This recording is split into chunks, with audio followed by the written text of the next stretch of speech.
بسم الله السلام عليكم ورحمة الله تعالى وبركاته أصحابتي ذا قالي وان إذن سلامي meel walbo aad dunida dacaladeeda ka joogtaan kusoo dhawaada janaalkayga Fahima Show marka hore waad ku mahadsantiin sida quruxda badan la aad ila socotaan asxaabay maanta waxaan noo wadaa scrub-kan wajiga ku cadeynayo wajiga ku qurxinayo haddii aad laazimatid oo mar walba aad marsatid natiijo aad u weyn ayaad ka gaaraysaa waxyaabo aad u fudfud ayaana ka sameysanay insha Allah scrub-kan ayaan ugu talagalay gabdho walaalihii iga soo codsadeen scrub-kan waxyaabo aad u fudfud ayaan ka sameysanay oo jikadaada gurigaaga aad ka heli kartid marka faa'iidooyin aad u badan ayuu leeyahay waxaa kamid ah wajiga ayuu ku cadeynayaa haddii aad leedahay nabro yaryar finan kugu cusub oo kale finanka haddii ay cusub yihiin iyo haddii ay kugu raagaan laba ayay kala yihiin finanka marka ay cusub yihiin ayaa la iska gaari karaa oo la iska baabi'in karaa mar haddii kugu waaweynaadaan ay kugu raagaan dhaqsi ma kaa baxayaan marka haddii finankaaga ay cusub yihiin finankaas aad ayuu kaaga baabi'inayaa wajigaaga liisho qurux badan ayuu kaaga dhigayaa waqti walba ayaadna marsan kartaa adigoo jikada ku jiro adigoo gurigaaga howlaha ka qabsanaya marsan kartaa qofka wajiga saliida leh iyo qofka wajiga saliida lahayn labaduba way marsan karaan hadda aniga waxaan ku daray waxaa kamid ah carrot oil haddii wajigaaga uu yahay wajiga saliida adiga ha ku darsanin saliida iska daay inta kale oo aan ka sameysanay ayaad sameysanaysaa kadibna waad marsanaysaa wajigaaga qurux ayuu kaaga dhigayaa natiijo aad u weyn ayaad ka gaaraysaa waxaadna sameysaa ku dadaal mar walba inaad wajigaaga quruxdiisa ka shaqaysid ma u baahanaysid waxyaabaha kale kareemooyinka iyo scrub-yada laga soo gado banaanka wax aa hubtid in aad gurigaaga ku samaysatid ayaa aad u wanaagsan faa'iidooyin weyn ayaadna ka gaaraysaa kareen aad kasoo gadato banaanka waxaa laga yaabaa inuu nabro kaa soo bixiyo ama xasaasiye ka qaadid ama waxyaabo kale uu ku keeno marka wax walba waa isticmaalaysid oo wajigaaga aad marsanaysid inta aadan isticmaalin ka hor iska hubi oo iska aqri waxa ay faa'iido u leeyihiin iyo waxa ay waxtar u leeyihiin waxaana mar walba wanaagsan waxa aad gurigaaga ku samaysatid oo aad hubtid waxa ay yihiin marka walaalahayga qaaliga asxaabteeda quruxda badan ee janalkayga ku xiran soo dhawaada ayaan idin leeyahay haddana waxaan bilaabanaynaa sidaa u sameysanayna scrub-keeni halkan waxaan ku haystaa waa digirta jaalaha waa misirta jaalaha ah nooc kale ayaa jirta laakiin haddii aad rabtid waa isticmaali kartaa laakiin taas waxay leedahay wax yaroo qolof ah tan ayaa ka wanaagsan inta waxaan ku haystaa caanaha faadka leh iyo caanaha caadiga labadaba waad isticmaali kartaa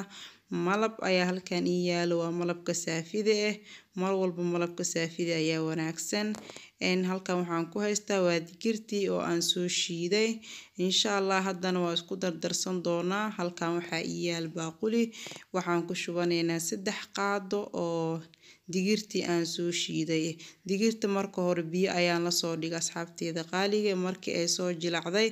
oo ay soo isdhahay way shiidmi kartaa muddo 30 daqiiqo ku dhawaad ayaan soo shiiday markaas ayaan isticmaalaynaa waxaad sameey kartaa ayadoo qalalan ayaad shiidi kartaa digirta mashiinada lagu shiido waxyaabaha qalalan kadibna wax yar ayaad ka isticmaali kartaa sidii ku fudud sameyso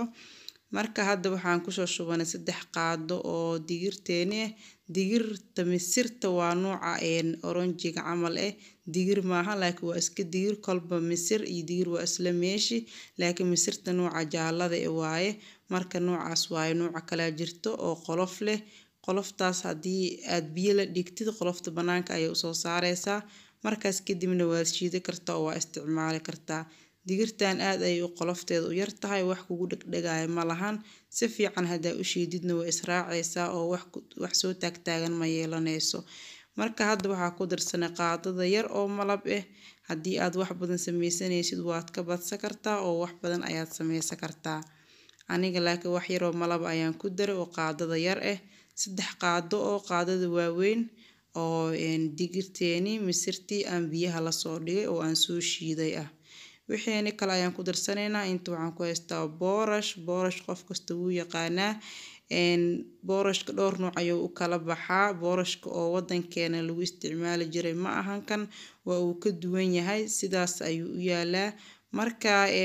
boorashka dhowr nooc ayuu u kala baxaa markaan boorashka isticmaalayo waa ujeedaan sidaas u yaalaa. marka hore waan soo shiiday si fiican ayaan u soo shiiday kadibna waan sii shaqshaqay oo waxaa moodaa inuu xirtaagtaaga uu lahaay wixii waaweynaa ayaan kasoo baxbixiyay wixii yaryaraay ayaa ii soo haray. hadda si fiican ayaan ugu qasayaa wax yaroo taagtaaga ayuu leeyahay oo jariir camal sidaas ayuu u yaalaa asxaabteeda. boorashka waa ujeedaan haafafalooken ayaa la dhahaa, waa af jarmal anima aqaan afka soomaaliga mashaariye inay tahay umaleynaa laakiin boorashna waa la dhahaa. marka midkii dalkeena lagu isticmaali jiray ma ahan, waayo midkan waxaa laga sameeyaa qamadi. kan waa only qamadi, wax kale laguma daro. adi haddaad rabtid waxaa isticmaali kartaa qamaddigaasaa biyo lasoo dhigaysaa, markuu kuu jilcane waad shiidanaysaa maadaama mishaariyada hadda aan isticmaaleyno ama boorashka uu yahaybo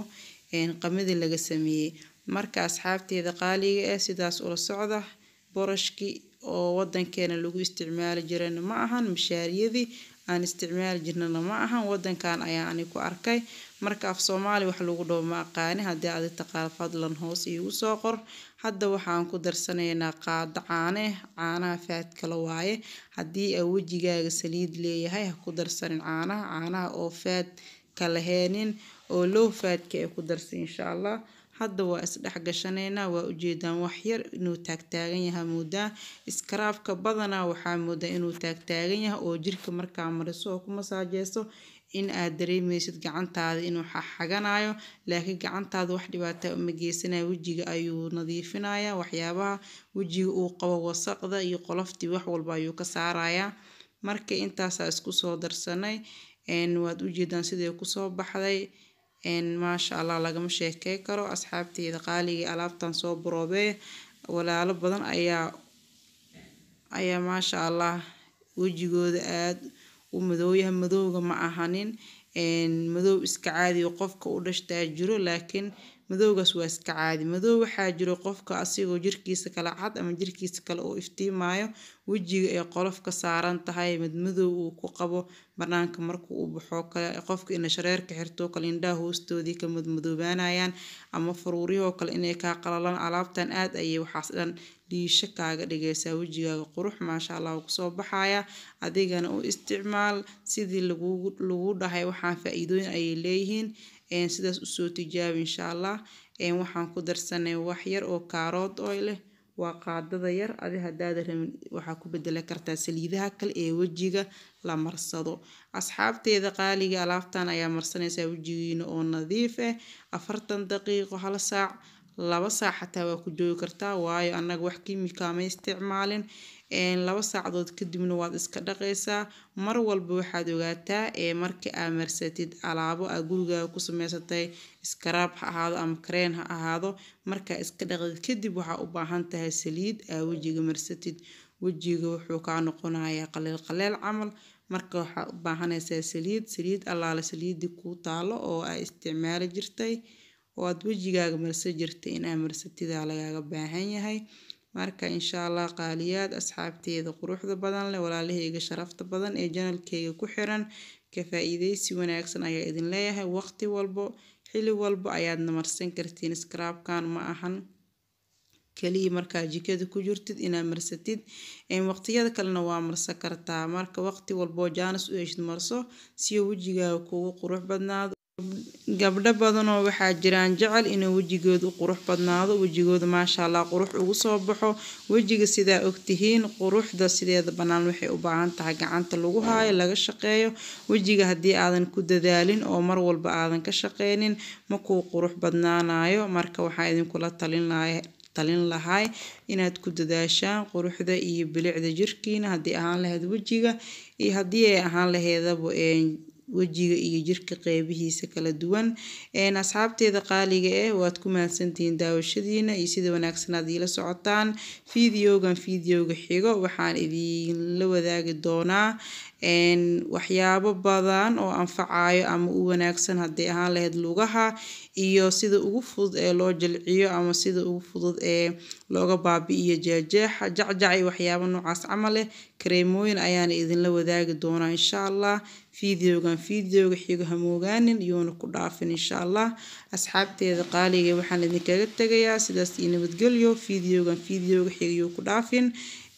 sidaas iyo nabadgelyo assalaamu calaykum waraxmatullaahi tacaala wabarakaatuh